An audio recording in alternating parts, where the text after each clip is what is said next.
안녕하세요. 오늘부터는 지금 8강인데 제가 지난주에 한 거를 잠깐 복습을 하고 그렇게 가겠습니다. 그리고 지금 진도가 한 3분의 1 정도 좀 비하인드거든요. 그렇지만 여러분들이 그래도 질문이 있거나 중요한 게 있으면 그걸 이야기하는 게 훨씬 우리가 같이 배우는데 도움이 되기 때문에 저는 여러분들이 질문 많이 하고 이렇게 하니까 더 우리 클래스가 더 잘 되는 것 같습니다.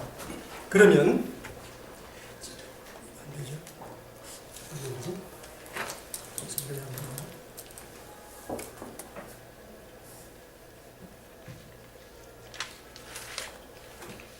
됐습니다. 그럼 지난주에 십자군과 개업운동을 했는데 거기 십자군에서는 간단히 리뷰하면은 십자군은 교황이 동로마 제국의 황제의 도움을 요청받고 이슬람교도를 저지하기 위해서 이렇게 소집을 했는데 그때 이 십자군 하면서 여러 가지 정치, 사회, 경제적인 그런 배경이 여러 가지가 있죠. 그래서 우선 상당히 신앙적으로는 미신적인 그런 믿음이 팽배했고 이 평신도나 교육장한 신부들한테도 심지어 그리고 성지순례하면 구원받는다.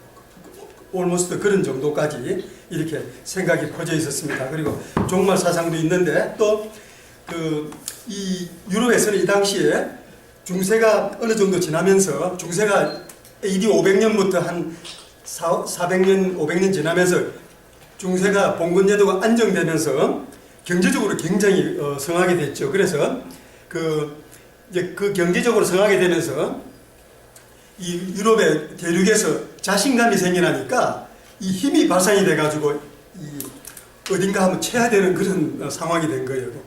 임진왜란 직전에 일본하고 상황이 비슷한 그런 게 되는 거죠.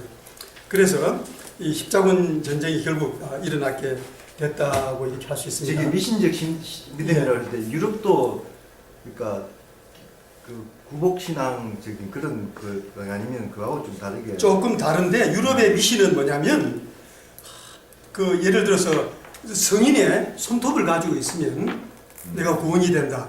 아니면 성지 그러니까 로마에 한번 다녀오면 구원이 된다고 믿는 사람들이 많이 있었어요. 모든 죄를 구원보다는 그때는 구원 개념보다는 자기 죄를 다 사함을 받는다.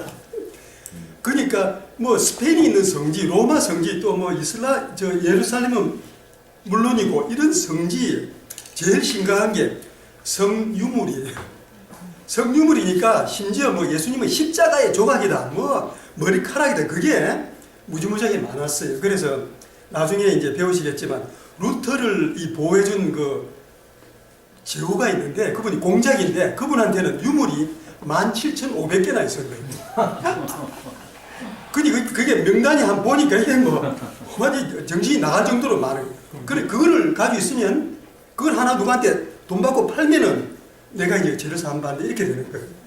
그러니까 동양의 샤머니즘하고는 다른데 여튼 이건 대단한 그런 미신적인 게 되고. 루터도 그런 생각이 있었나요? 루터는 안 그랬죠. 루터는 그렇지 않고 루터로 보호해주는 영주는 그랬었나 보죠. 그렇지. 아니 그때는 그 영주뿐만이 아니고 유럽 전체가 돈 있는 사람들은 성유물을 많이 모으는 게 그게 많으면 자기 천당 가는 건 확실한 거예요. 그러니까 그 당시의 사고 방식으로는 참 그렇죠. 그리고 거의 종교개혁 때까지 설교를 라틴어로 한 거예요. 그러니까 우리나라에 누가 중국말로 설교하면 알아들을 사람이 어디 있겠어요. 그냥 예식도 중국말, 설교도 중국말 하지. 한국의 글자도 그냥 가나다라도 못 쓰는 그런 낯놓고 기억자도 모르는 국민들이 도저히 알아들을 수가 없는 거예요. 그러니까 유일한 공부 가르치는 방법이 벽에다 쭉 그림을 이제 많이 그려놓고 이렇게 그림 가르치면서 라틴어로 설교하고 이러는데 그러더라도 심지어 신부도 이 성경을 잘 모르는 거예요. 신부라고 다 똑똑하면 다행인데 그렇잖아요. 그 라틴어를 자기가 알아가지고 성경을 이해할 정도가 되려면은 설교를 들을 정도 예식을 다 그게 안 되는 거예요. 그러니까 유럽이 얀 후스 때까지 그런 거예요. 얀 후스가 처음으로 자기 나라 말로 설교를 하는 거예요. 체코 말로. 그러다가 이제 화형을 당했지만 하여튼 이 미신이 대단한 그런 상황이었습니다. 자, 그래서 이제 이 교황이 이렇게 회의를 소집해가지고 가기로 해서 이렇게 이제 갔는데 이 교황이 십자군은 거룩한 사비다. 하나님을 기쁘시게 한다. 그리고 참여만 하면 모든 죄를 용서받는다. 이게 그러니까 결국 구원이라는 거죠. 그러니까 이때는 이 참여뿐만이 아니고 돈을 내면 구원받는다. 이렇게 된 거죠. 그러니까 그게 더 문제가 된 겁니다.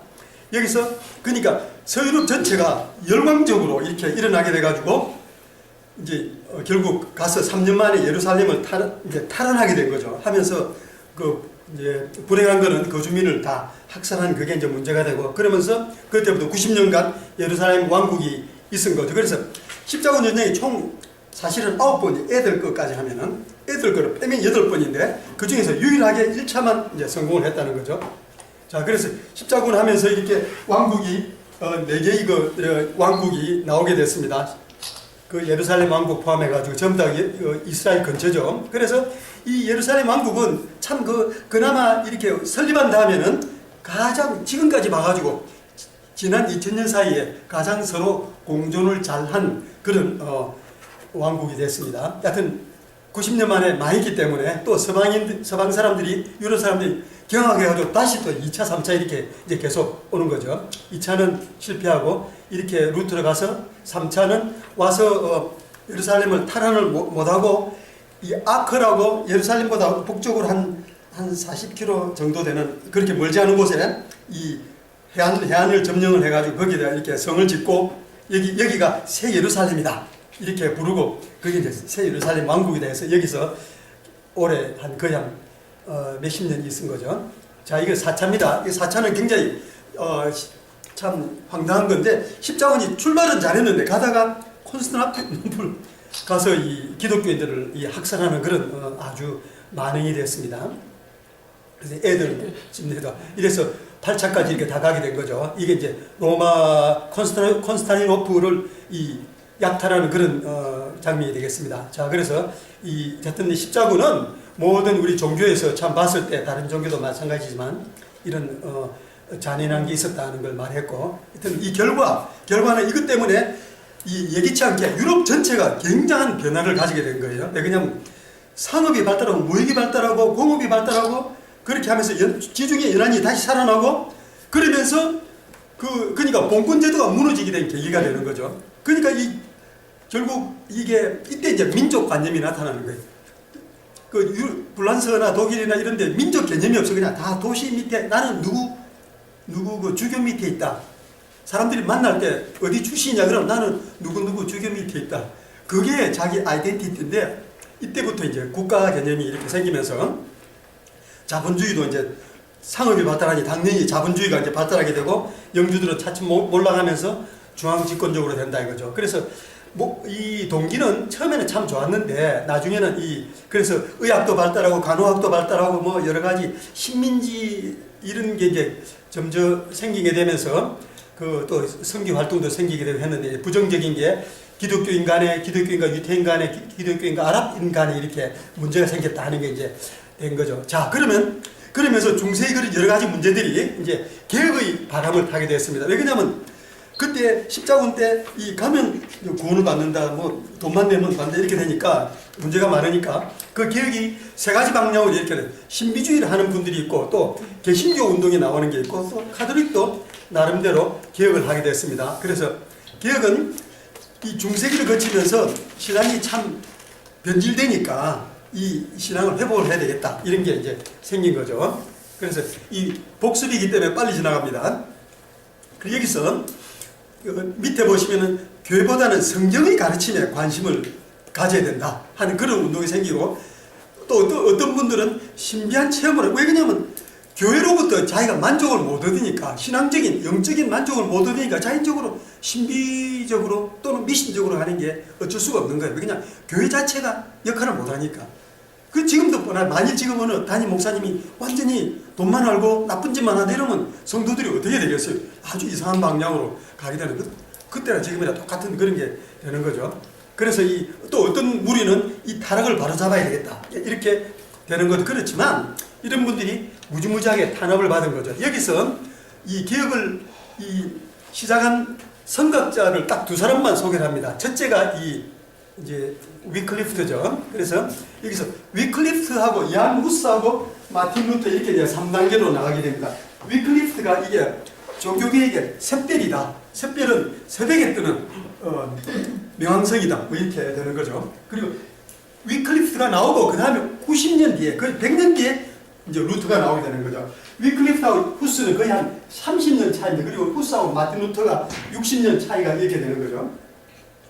근데 여기서는 이 개혁하는 사람들은 성경하고 워낙 다르니까 이 십자군 때 이렇게 말했어요. 그러니까 만일 교황이 그 죄인을 사해주는 권위가 있으면 그럼 왜 이 불쌍한 사람들을 돈 안 받고 구원을 못 해주느냐.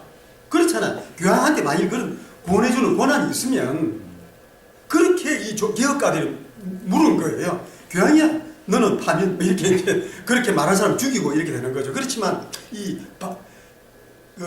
항의하는 분들은 그렇게 말한 거예요. 그러니까 결국은 그 말은 교황한테 구원하는 권위도 없고 그리고 두 번째는 돈 받고 이렇게 죄를 사해준다 말하는 것도 잘못됐고 하는 거를 두 가지를 다 이렇게 말을 하게 되는 거죠. 자, 그래서 이 신비주의 운동이 있었습니다. 그는 이제 넘어가겠습니다. 세 번째, 이제 위클리프트 이분이 대단한 분이죠. 조금 전에 말씀드린 대로 신약 성경을 최초로 영어로 번역한 분입니다. 전 세계에서 처음으로. 그러니까 지금 그 위클리프트라는 선교 단체가 있죠.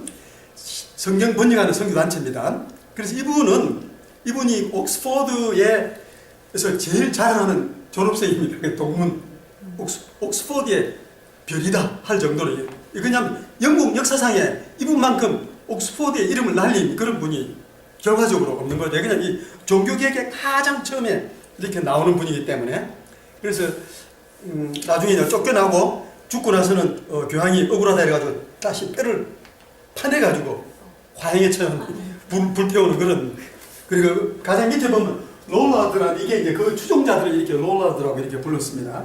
이 용어가 굉장히 많이 나오거든요. 그러니까 한 번 듣고 그냥 지나가시면 됩니다. 자, 그러면 이 위클리프트가 한 말이 정말 대단한 말들이에요.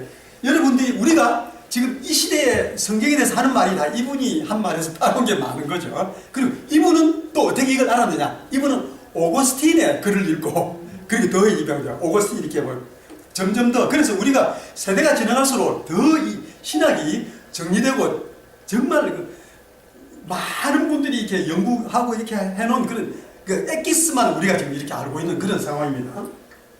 그래서 모든 합법적인 통치권은 하나님으로부터 온다. 지금은 당연한 것 같잖아요. 그때는 안 그런 거죠. 그때는 이거 말하는 게 이거 말하면 이단이라고 죽이니까 합법적인 통치권은 교황이지 하나님이 아닌 거예요. 그러니까 그렇게 됐고 둘째 또 이 교황이 자기가 이걸 통치권을 행사하려면은 그리스도의 복음을 따라야 되는데 섬기는 종으로 근데 교황이 이건 뭐 아주 거리가 먼 거죠. 영적인 영역을 벗어나서 이렇게 하는 것은 잘못된 거다. 영적인 영역만 해야지. 그래서 이 영적인 영역과 세속적인 영역의 지배를 한계를 정했는데 이전에는 교황이 중세 전체의 기관을 통해서 그 영향력을 행사하니까 이제 그렇게 할 수가 없는 거죠. 그래서 이 위클리프트 같은 경우는 카톨릭은 아예 인정을 나는 못한다 이렇게 된 겁니다. 그래서 이 참 그 무형의 교회가 있고 유형의 교회가 있다. 유형의 교회는 이 교황의 그 카톨릭 그거지만 무형의 교회가 진짜 교회다 이런 걸 이야기를 하고 그 무형의 교회는 누구냐? 신앙은 우리가 열매를 보고 알아야 된다. 뭐 그리고 또 처음으로 자신이 언어로 성경이 있어야 된다. 아까 말씀드린 대로 영국서도 라틴어로 설교하고 라틴어로 이렇게 뭐 웅얼웅얼 이렇게 채팅하니까 아무도 못 알아듣는 거예요. 그니 거기서 뭐 연기 피고 이렇게 제사 지내고 제사 지내는 의식을 하니까 그걸 뭐 인도로 써가지고 그것만 이렇게 딱 보고 있는 그런 셈이 되는 거죠. 그리고 이 라틴어는 영국에서도 아주 귀족 중에 똑똑한 사람 일부 그리고 신부 중에 열심히 공부한 사람 일부 정도만 이 라틴어로 설교가 들어지고 봐지는 거예요. 지금 우리도 마찬가지. 지금 목사님이라고 이 히라버, 헬라어, 그 히브리어 다 하시는 게 아니거든요. 그 워낙 어려우니까. 라틴어라는 게 로마에서 쓰던 말을 라틴어라고. 그렇죠. 근데 그게 또 우스운 게 중국의 방언이 50개, 60개 얘기하잖아요. 로마도 마찬가지였어요. 로마, 이태리의 로마 그 이론, 카운티, 거기에 쓰는 방언이 라틴어예요. 그 이태리 다른 쪽으로도 달라. 그래서 중세기에 제일 유명한 그 책이 단테의 신곡. 그죠? 학교에서 배우죠. 그게 라틴어가 아니에요. 그 중세에 썼지만, 거기서 떨어진 데 지방의 그 언어로 이렇게 쓴 거예요. 그래서 라틴어라고 그냥 우리 생각에는 그럼 전부 다 알겠지. 라틴 문화권이니까. 안 그래. 라틴이 지배하는, 로마 황제가 지배하는 권이지만 동네를 들여다보면 라틴어 모르는 사람이 수두룩 이렇게 한 거죠. 동로마 같은 데는 라틴어를 안 썼고. 동로마는 당연히 그리스어를 썼죠. 그리고 히라보를 썼죠. 예. 그리스부터 이태리하고 로마를 딱 중간에 가로질러 가지고 동쪽은 전부 다 그리스어를 쓰고 서쪽은 라틴어권인데 다른 방언 뭐 프랑크 방언 뭐 이태리 북부 방언 남부 방언 뭐 이렇게 막 그런 식으로 되는 거죠. 자, 얀 후스는 우연히 이 위클리프한테 방문하게 돼가지고 그 사상을 배워가지고 이렇게 했는데 이분이 정말 대단하게 위클리프가 사상을 맨 처음에 이렇게 발표를 했으면 후스는 처음으로 이걸 행동으로 보인 그런 분입니다. 그래서 이 설교를 이렇게 하면서 신앙 경건을 회복했나. 이분도 신부예요. 신부자, 학자자, 그 프라하 대학교 총장 이렇게 된 분이죠. 그래서 이 면죄부에 대해서 이거는 면죄부를 이거 파는 사람은 사탄이다 이렇게 이제 설교를 한 거예요. 그러니까 교황이 하고 이제 문제가 생기는 거죠. 그래서 교황 측에 소환하니까 안 가니까 황제가 너가 그 앞으로는 이단이 처형받는 그런 분위기를 없애겠다.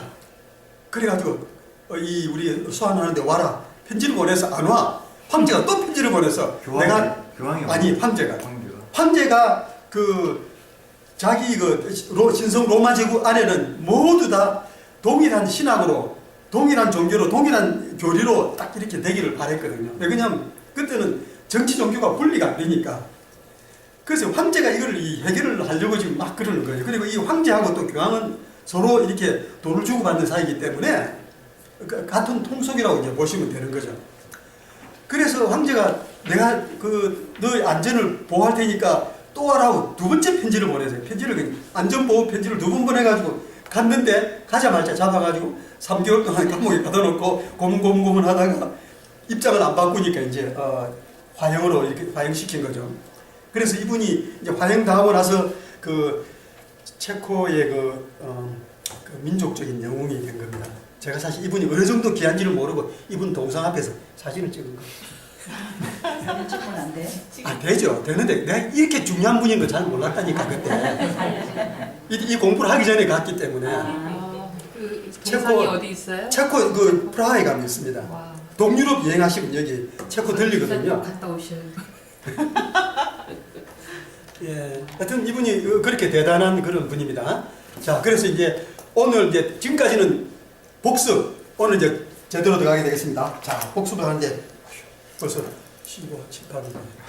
자, 그러면 카톨릭의 개혁운동은 카톨릭에서 조금 개혁운동 하려고 이 수도사가 한 예를만 들어서 있는데 이 수도사가 이게 우리가 경건운동을 해야 되고 영성을 회복해야 되고 그러니까 사치를 없애야 되고 이래가지고 플로렌스가 당시에 정말 큰 대단한 도시인데 문해부흥의 발상지 거기서 뭐 기중품 다 가져야 내가 막 설계해가지고 막 사람들이 가서 막 불태우고 막 이런 식으로 했는데 교황이 그걸 싫어하는 거예요.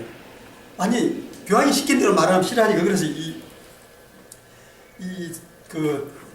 주교가 됐어요. 이분이 거기 수도사인데요. 플로렌스 주교가 됐는데 이제 잡아다가 고문한 다음에 죽인 거죠. 그래서 교황청에서 무자비하게 탄압을 했기 때문에 카톨릭의 개혁운동은 좀 미미했습니다. 자, 그러면 이제 문해부흥으로 들어갑니다.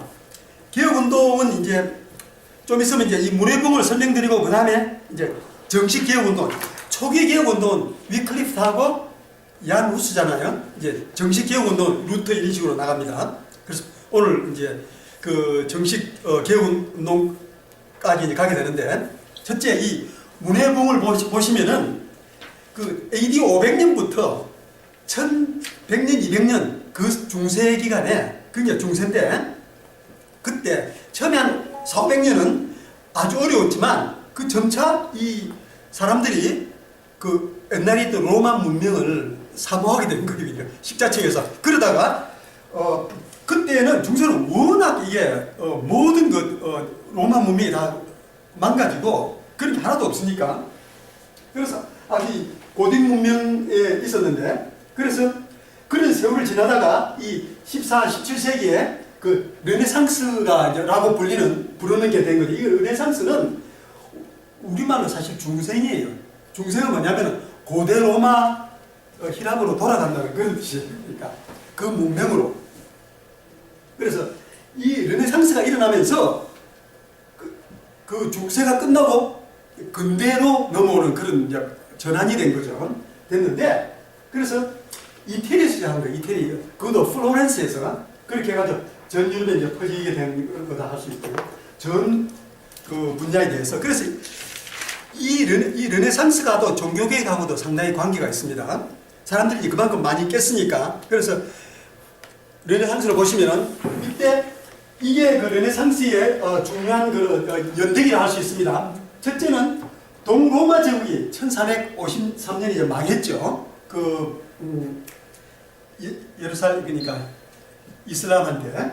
그래서 이 르네상스의 최고로 치는 분을 레오나르도 다빈치라고 부르는 거죠. 그 다음에 미켈란젤로, 에라스무스, 이분은 그 사상가입니다. 마키아벨리는 굉장히 정치서로 아주 유명하죠. 지금까지도 군주론 쓴분. 코페르니쿠스 다음에 뭐 많아요. 갈릴레오 이렇게 많은데 과학자 중에는 코페르니쿠스가 제일 그죠.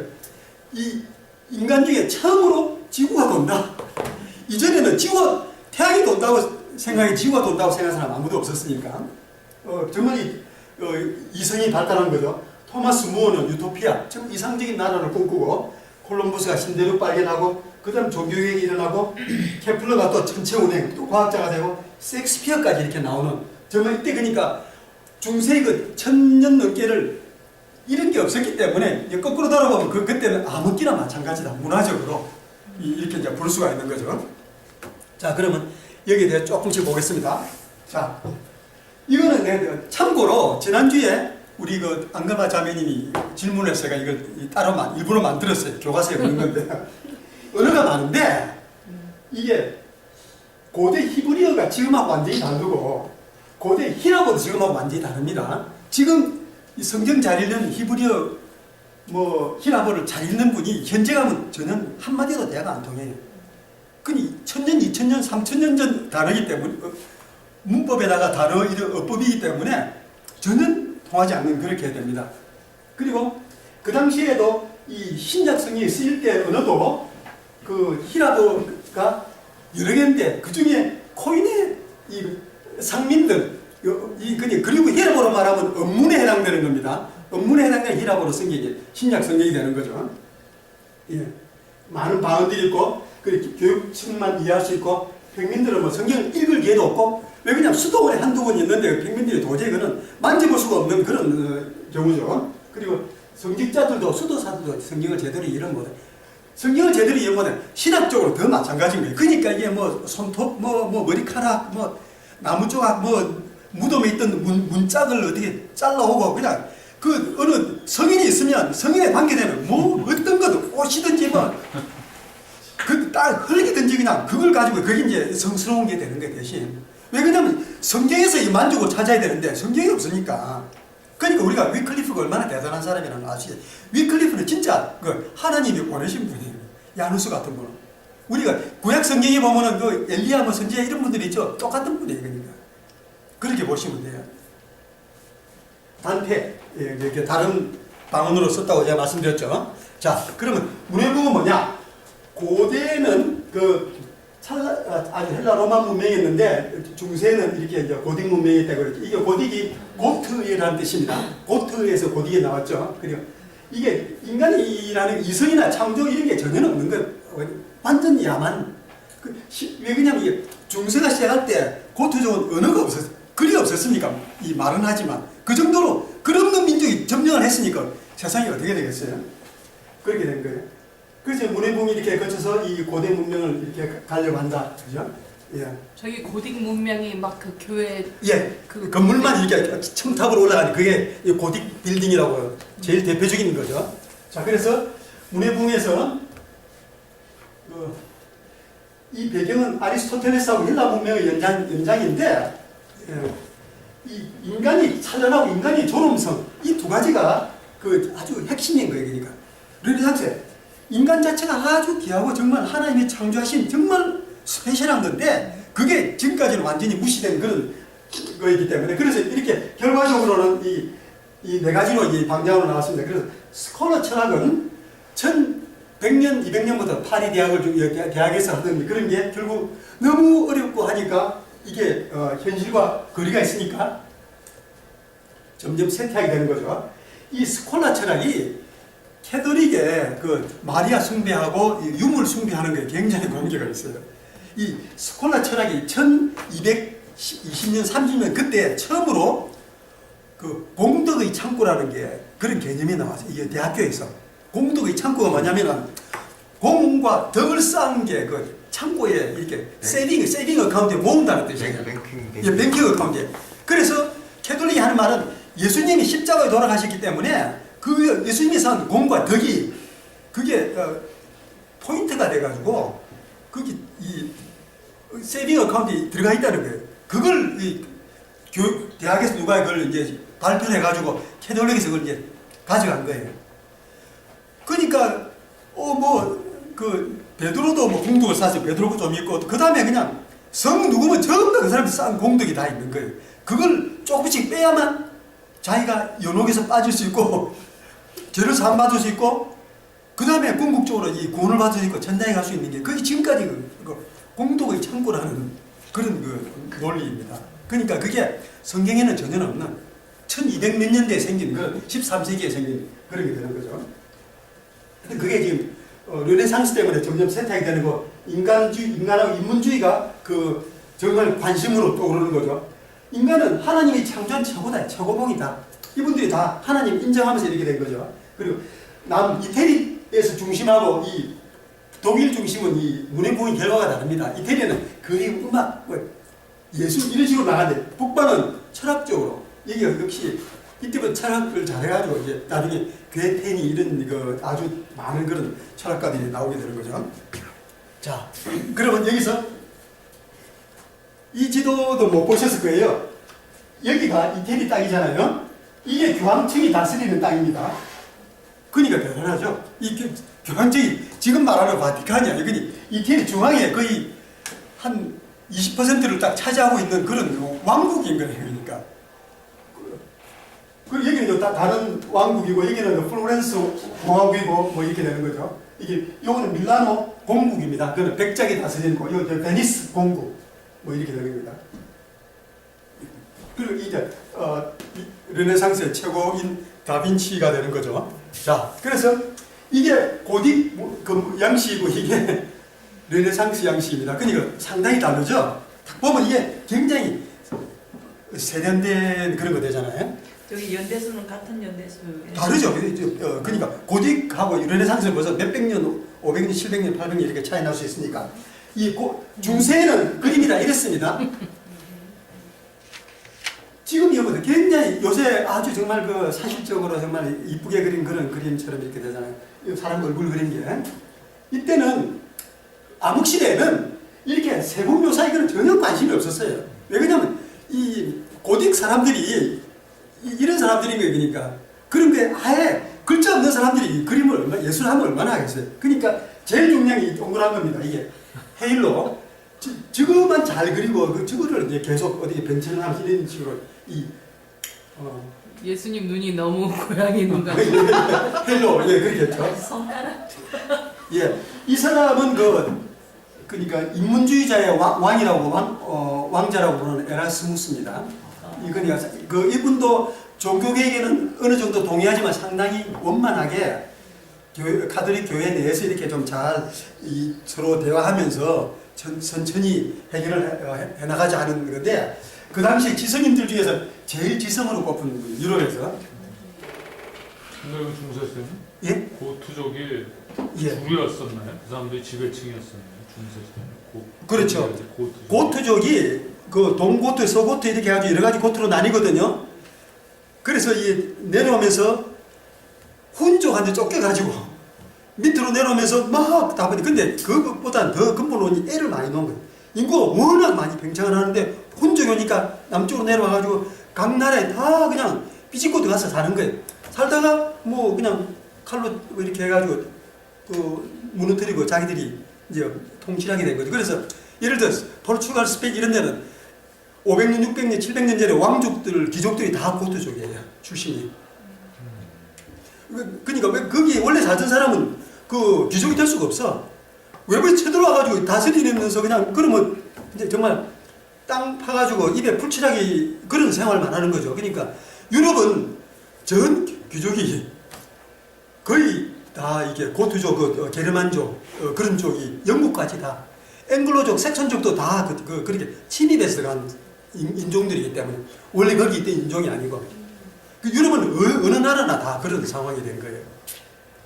자, 이거는 그 르네상스 초기의 그림입니다. 그렇지만 그 고투족은 나중에 이제 그 사람들이 또 바로 르네상스를 그 사람들의 자손들이 바랬던 르네상스를 그 성취시킨 사람들이겠죠.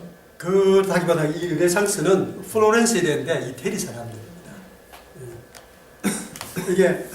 이게 그 테레사입니다. 아베나의 테레사고 모나리자 그림을 보세요. 이때는 그러니까 그림을 아주 잘 그리는데 그렇게 관심이 없은 거예요.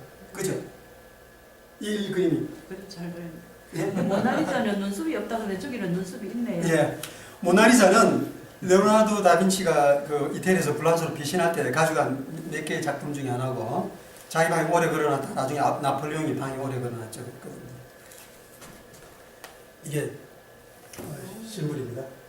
이게 이 그림보다 실물을 보면 더 좋습니다. 실물로 예. 실제 그림. 예, 이건 다빈치의 그 처음 만찬이죠. 만찬인데 불행히도 식당 4개다 그래가지고 이 프레스코가 아닌 그 전근 공법을 해가지고 이게 자꾸 떨어지니까 지금은 이제 흔적을 알아볼 수가 없어요. 저기 최후의 만찬에서 예. 그 저기 요한하고 가론 유다하고 같은 모델인 거 아시죠? 그래요? 예, 그래. 한 자, 사람을. 이거는 그 다빈치가 그린 거예요. 다빈치가 얼마나 천재냐면은 인체를 그렸는. 예, 이때는 실제 자기가 그 사람 시체를 해부를 해가지고 보고 이렇게 해부를 여러 번에 보고 이렇게 그린 거예요. 정말 이건 대단한 그런 다빈치가 설계한 헬리콥터도 있죠. 그러니까 네. 과학 이 다빈치는 제일 천재. 그리고 이거는 보티첼리의 그 비너스의 탄생입니다. 이게 암흑시대에는 중세 암흑시대 이런 그림이 나올 수가 없는 거예요. 그렇죠. 그게 지금 어디에 있나요? 이게 그 플로렌스 그 부고레디 박물관에 있습니다. 요거는 요것도 다른 사람이 그런데 그리고 이거는 미켈란젤로가 24살 때 만든 조각이에요. 24살. 이게 정말 이게 조각치고는 제일 세계에서 잘 만들었다 내지 유명하다 이렇게 할 수 있습니다. 정말 아름답게 이렇게 만들었죠. 자, 이거는 다빈치, 미켈란젤로 전부 다 그 플로렌스에서 나온 거예요? 동네는 마을은 다르죠. 근데 플로렌스에 그 메디치 가문이 있었거든요. 이 메디치 가문 이분이 돈이 많았어요. 그래가지고 그 돈을 주고 뭐 동상을 만들어라, 그림 그려라 이렇게 해가지고 막 그러니까 이 미켈란젤로도 돈 주고 그래라 이렇게 전부 이렇게 하니까 결과적으로 다 그 사람들이 플로렌스에 모여온 거예요. 그러니까 이것도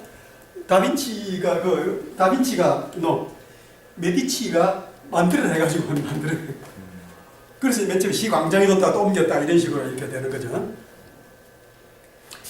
이거는 미켈란젤로가 한 건데 바티칸에 가면 있습니다. 이거는 뭐냐면은 예수님이 그 마리아가 죽은 예수를 안고 있다는 걸 이제 가정을 해가지고 자기 죽은 자기 아들을 바라보는 그 이름이 피에타죠. 이게 조각으로는 제일 그렇게 칩니다. 그리고 이게 참 그 맨 처음에 돌덩어리 이렇게 하나 있는데 이걸 가지고 다빈치가 돌덩어리 이렇게 바라볼 때 참 저걸 이렇게 찍어가지고 이렇게 만들어야 된다. 이게 지금 돌로 된 피에타라고 조각. 하셨어요? 예, 피에타 이름이 피에타. 저게 돌로 된 조각이라고요? 이게 대리석이죠, 덩어리가. 와, 그러니까 청동 같은 예, 구리 아니에요, 쇠 그러니까 같은. 이렇게 해요. 이게 다 이 돌덩어리 하나 있는데 딱 미켈란젤로 보고 내가 이걸 이렇게 찍어가지고 이렇게 만들어야 되겠다. 이렇게 만들었으니까 정말 이거는 대단한 거죠. 그렇죠. 저 아트 히스토리 할 때 저거 다 예. 배웠거든요. 예. Disposition of Jesus Christ. 자, 이거는 뭐냐면은 이게 아담과 하나님 천지 창조 때 시스틴 성당에 천장에 있는 천장의 길이가 다 합치면은 그러니까 우리 본당 한 1.5배쯤 되거든요. 그 전체가 이런 그림으로 수백 개의 그림이 있는 거예요. 근데 이거를 한 4년에 걸쳐서 그렸는데 이렇게 누워가지고 이렇게 누워가지고 대단해. 그러니까 이게 얼마나 참 한 사람이 그린 거라고요? 한 사람 다 미켈란젤로 그린 이렇게 거예요. 하면서 천지창조인가 예. 이게? 예, 이게 성경에 있는 스토리가 다 들어있어요. 그리고 이쪽 배경은 또 그 최후의 심판, 그 전체를 그게 최후의 심판. 우리 본당 앞에는 전면 뭐 더 크게 그 전체가 다 작은 것들 막 모아가지고 최후의 심판 이런 식으로 그려놓은 거죠. 그러니까 어쨌든 요점은 중세기 암흑기에서 이렇게 벗어나가지고 다시 참 뭔가 이 다빈치 같은 거요. 아니 미켈란젤로가 미켈란젤로는 이거 한 사람이 바이블 다 읽어봤겠네요, 그죠? 그렇지. 미켈란젤로는 조각가인데 그림은 요건 거예요. 그러니까 전부 다 조각만 했는데 그러니까 조각하고 그림을 같이 하고 이거는 그러니까 참 미켈란젤로 다빈치 같은 특히 미켈란젤로 같은 경우는 이걸 하니까 주교들이 굉장히 계속 같이 살면서 이야기를 해주고 이렇게 해서 신부들이 왜냐면 교황이 부탁해가지고 한 거거든요. 프로젝트로. 자, 그럼 이제 이런 문해봉을 거쳤지만 이제 교황청이 몰락하게 됩니다. 그래서 교황청이 몰락인데 요거는 그냥 지난번에 많이 했기 때문에 우선 넘어가겠습니다. 그리스 정교회 분리. 예. 원래는 한 교단이 분리됐죠. 자, 그래서 이 그리스 정교회와 이렇게 신학적 논쟁을 거쳐가지고 같은 교리하고 예식인데 분리됐다 이렇게 되는 거죠. 그래서 이 논쟁도 그 아들로부터 이게 동방에서는 결사반대 성령님이 성부한테 왔다 했는데 서방에서는 성부와 성자한테서 왔다 이렇게 했거든요. 그 때문에 이제 논쟁이 붙은 거예요. 근데 제가 어느 한 해설에 의하면 서방이 한마디도 틀리지 않다는 거예요. 왜냐하면 성령님이 성부한테서 왔지만 그 성자가 이렇게 초청한다든지 뭐 안내한다든지 해서 왔다. 뭐 그렇게 해석할 수도 있기 때문에 이 성부와 성자한테 왔다는 게 성부도 만들고 성자도 만들었다 하는 건 아니라고 할 수도 있는 거죠. 그렇지만 이때는 그게 서로 용납이 안 되는 거예요. 그래서 결국 이게 그 동서방 교회가 분리되는데 아주 큰 원인 중에 하나가 이렇게 되는 거죠. 동서방이 서로 의식 구조가 다르기 때문에 이렇습니다. 자, 그래서 이제 동서방이 이렇게 다른데 동방교회는 이 사제들이 다 결혼을 했죠. 감독은 독신이지만 그 비숍 아니면 주기경 이런 독신이지만 근데 이 서방은 형식적으로는 다 독신이었습니다. 실질적으로는 첩도 있고 이렇게 이제 아주 높은 교황 정도나 주기경 정도 되면 이렇게 되는 거죠. 그리고 권위는 교회가 더 우선이고 이게는 황제가 더 우선이고 황제가 주기경 감독 다 가르치니까 그래서 이게 이 동방교회가 좀 그게 좀 약한 것 같아요. 아무리 옛날부터 지금 그러니까 동방에서 중국 쪽으로는 다 하죠. 그러니까 서방에서 이 동쪽 끝으로 올수록 왕의 권한이 더 절대적인 것 같아요. 모든 면에서 왕이 다 좌지우지하는 그런 언어가 다르고 금식하는 날이 다르고 이 성령이 성부 성자에서 왔다 또 성부에서 왔다 이런 차이 때문에는 결국 교회가 이제 분리되게 되는 그런 게 됐습니다. 그래서 이 533년에 이 캐토릭이 그 교리를 발표하면서 이 캐토릭이 어디가 정통 캐토릭이라는 게 이제 확립이 됐고, 다음에 이 칼세돈이라는 그런 회의에서 이렇게 됐습니다. 그 다음에 1054년에 동방서방이 서로 분리가 되는 거죠. 그리고 1517년에 종교개혁이 일어나면서 이 개신교가 떨어져 나오게 됩니다. 자, 그러면 동로마 제국의 비잔틴 이 그냥 동방교회에 대해서 보시는 게 됩니다. 동방교회에서는 이 컨스탄틴 황제가 콘스탄티노플을 만들면서 그걸 로마 제국의 중심으로 해버리니까 새 중심. 이렇게 콘스탄티노플 생기면서 로마가 중심이 아니에요. 왜냐하면 선임 황제가 콘스탄티노플에 가버렸기 때문에 로마에 앉아있는 황제는 후임, 그러니까 주니어 황제 역할이 된 거죠. 그래서 교회도 나눴는데, 그러니까 선임 황제 밑에 주교가, 총주교가 더 이 세력, 이 권력이나 이걸 더 하려고 하는데, 그렇지만 유럽 사람들은 무슨 여유, 이게 휴식 시간이었다고 하죠. 그런 겁니다. 아니,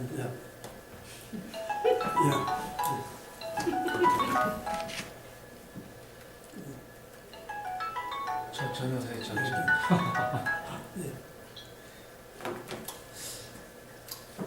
그래서 하여튼 이 동방 쪽의 주교가 더 이 권력을 장하려, 그러니까 계속 동방 주교 또 로마 교황이 서로 세력 다툼을 했는데 하여튼 그 엎치락뒤치락이 된 거죠. 그래서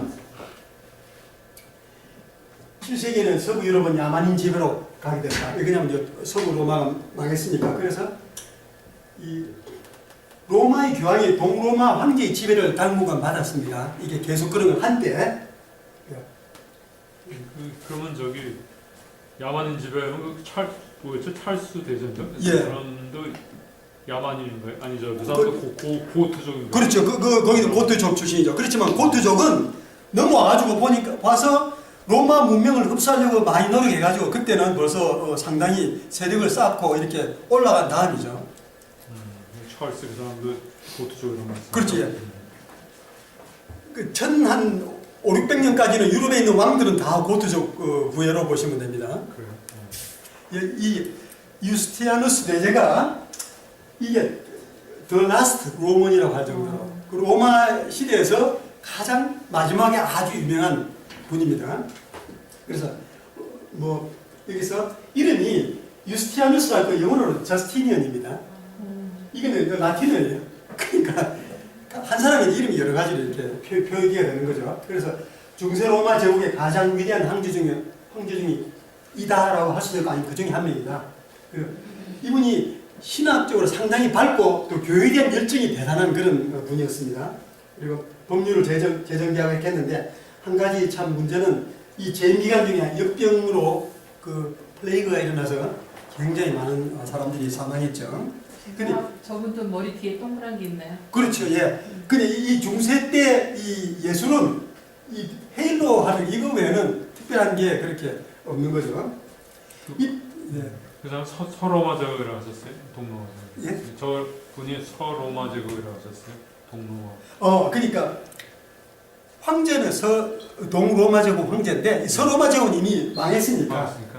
네. 예. 망한 다음인데 근데 이분 자체는 이태리 사람인 거죠. 그러니까 콘스탄티노플에 앉아 있지만 원래 그 로마 사람이 그러니까 거기에 이제 그 황제나 지배계의 그 귀족들은 자 그래서 이분이 어떻게 그냐면 여기가 그 자기 초창기의 땅입니다. 그 황제가 됐을 때 황제가 되고 난 다음에 땅을 다 이게 바로 회복한 거예요. 이게 고트족한테 도로 빼앗은 거죠. 그러니까 이분이 제일 그 로마 제국의 영화를 다시 되돌린 그런 얘기겠습니다. 그래서 재기하려고 할 때에 지중해 연안의 거의 모든 영토를 회복했다. 아까 조금 전에 그림 보여드렸죠. 그래서 결과적으로는 가장 강력한 나라로 된 거죠. 그리고 성 소피아 성당을 건축을 했습니다. 이분은 뭐 성도들이 성경 읽고 이런 걸 묵상하고 큐티하고 이런 건 전혀 뭐 아예 없으니까 그런 개념이 그 교회 건물을 멋있게 짓고 아주 그림을 멋있게 해가지고 이렇게 신앙심을 불러일으키려고 다 그렇게 했죠. 신학에도 깊은 그게 있고 뭐 그 교황을 계속 자기가 제가하도록 이렇게 돼 있고 교회가 여러 가지 면에서 통일되기를 원한 거죠. 그래서 교회를 국가의 도구화하려고 했습니다. 한 2, 3분만 더 하면 끝납니다. 자, 이게 소피아 성당입니다. 자, 그러면 이제 휴식하겠습니다. 또 있네요. 어디에 있는 거예요, 소피아? 이게 그 콘스탄티노플 그러니까 예. 그거 같으면 이스라엘 예, 이스탄불 이스탄불. 예. 요거 네 개는 나중에 이슬람한테 함락된 다음에 그 미네레트 해가지고 붙였습니다. 여기는 이슬람이 와가지고 이 건물이 워낙 좋은 건물이니까 부시지는 않고 부실 수가 없지. 이거는 보물이 이 자체는 보물이니까. 그래서 원래 그 건축가를 하해해가지고 이슬람 그 칼리프가 이걸 사원 모스크로 바꿔봐라 이러니까 이슬람 이걸 한 거예요. 그리고 안에 모든 벽화를 다 해치를 해가지고 완전히 해치를 해가지고 그 하고 그거에 대한 이슬람 뭐 무늬를 그리고 했는데 지금 해치를 다시 벗겨지니까 안에 이제 그림이 나오는 거죠. 그래요. 지금 글자도 있어요 아직. 합주도 네. 있어요. 복구된 이게 지금 어디 있다고요? 이스탄불. 이스탄불 그나마 그 갈가내지 않고 그냥 덧칠만 해서 그나마 다행이네요. 그렇죠. 걸간에 하면은 아마 더 어렵거나 이렇게 그건 하여튼 그분이 그러겠습니다. 하기야 소피아가 뭐냐면은 뜻이 참 좋아요. 하기야가 경건 홀리하다는 말이에요. 홀리. 소피아는 위스덤이거든요. 이게 그분들이 그 당시에 부르던 예수님의 다른 이름입니다. 우리는 예수님은 뭐 하나님의 어린 양, 뭐 나의 산성, 뭐 코너스톤, 뭐 여러 가지로 이렇게 예수님의 별칭이 있잖아. 이게 그러니까 홀리 위즈덤이다 이렇게 예수님을 그렇게 불렀습니다. 하기야 소피아는 히랍말 히랍을 그리크죠. 이거 그리크 그 히랍이죠. 그러니까 그럼 요거를 그냥 마치죠. 그러면요. 거의 다 말씀드린 거기 때문에 그대로 넘어가겠습니다. 요거 넘어가고 동서방 분열은 여러 가지 주도권 사업에 이렇게 돼 있다가 돼 있죠. 동서방 또 분열이 이게 우상 숭배 그 동방교회는 서방교회가 우상 숭배를 너무 많이 한다. 왜냐하면 성물, 초상화 이런 걸 가지고 거기서 그냥 막 이 성당이 있으면 뭐 성인 누구, 성마가 누가 뭐 성 쪽 있으면 사람 전부 다 갖다가지고 다 막 예배하고 전하고 그냥 거기서 이렇게 하니까 우상 숭배 분위기가 너무 많다 해가지고 동방 측에서 반대를 이렇게 한 거죠. 그러니까 이게 결국 논쟁이 되는 거예요. 서로 같은 포맷으로 예배하기가 어려운 거예요. 동방 황제 화상 사용 금지요. 동방 로마의 황제가 화상을 사용하지 마라. 그게 그 전- 우상 숭배를 하지 않으려고 그런 그렇지, 왜 그러냐면 이게 그 콘스탄티노플에서 이 성상이고 성화가 있으니까 건너편에 터키 그냥 반도에서 이슬람들이 저 완전히 하나님을 모독하는 사람들이 해가지고 그것 때문에 계속 쳐들어오는 거예요, 이슬람이. 그 당시에. 왜냐면 이슬람 경전에 이교도들은 가서 죽여라 뭐 이렇게. 그러니까 동방에서는 그걸 이슬람에 워낙 공격을 받으면서 그것 때문에 그러니까 이 화상 이 성유물 사용에 대해서 이게 미신적인 요소가 있다는 걸 그때부터 이렇게 조심하기 시작한 거죠. 그러니까 이슬람을 더 자극 안 시키려고 그렇지, 그런 정치적인 동기도 있는 거죠. 네. 그러면서 이게 화상 유물 이런 거에 대해서 이게 안 좋은 거구나 하는 거를 이제 깨달은 거죠. 그렇지만 로마 쪽에서는 그건 전혀 관계없이 저 모든 그냥 손톱, 발톱, 뭐 문톱, 그러니까 문지방 뭐 하여튼 성인이 사는 집 동네 거를 다 그냥 돌 전부 다 갖다 놓고 그걸 절을 하기 때문에 지금도 그래 사실. 시체 뭐 이런 거 다 갖다 놓고 뼈, 갈비뼈, 성당에 가봐요. 누구 갈비, 누구 손뼈, 뭐 팔목뼈 이런 거 하면 넣어놓고 그 밑에 다 써놨어요. 그게 다 성물 뭐 그런 거예요. 그리고 폭동이니까 동방 황제가 거스르는 땅에서 폭동이 났다는 말씀. 그렇죠. 그건 이걸 또 우리는 꼭 사용을 해야 되겠다. 우리는 성화, 성유물을 꼭 해야 되겠다. 그냥 계속 거기서 이제 데모하고 그냥 폭동하고 죽이고 이러다가 그걸 거의 그런 분란을 몇십 년 하다가 동방 황제가 포기하는 거예요. 그 이후로는 그냥 써라. 왜냐면 계속 데모를 하니까. 폭동이 자꾸 일어나니까. 이걸 써야 된다고. 참 우리가 보면 유럽 사람들은 굉장히 과학적일 것 같고 이렇게 쿨할 것 같은데 동양 사람들이 샤머니즘하고 크게 이렇게 벗어난 그런 건 아닌 것 같아요. 인간이라서 그런지. 인간 똑같아. 네? 인간 똑같아. 예. 그렇게 지금하고 옛날하고 예, 그래서 이제 동서방교회가 이렇게 분리됐습니다.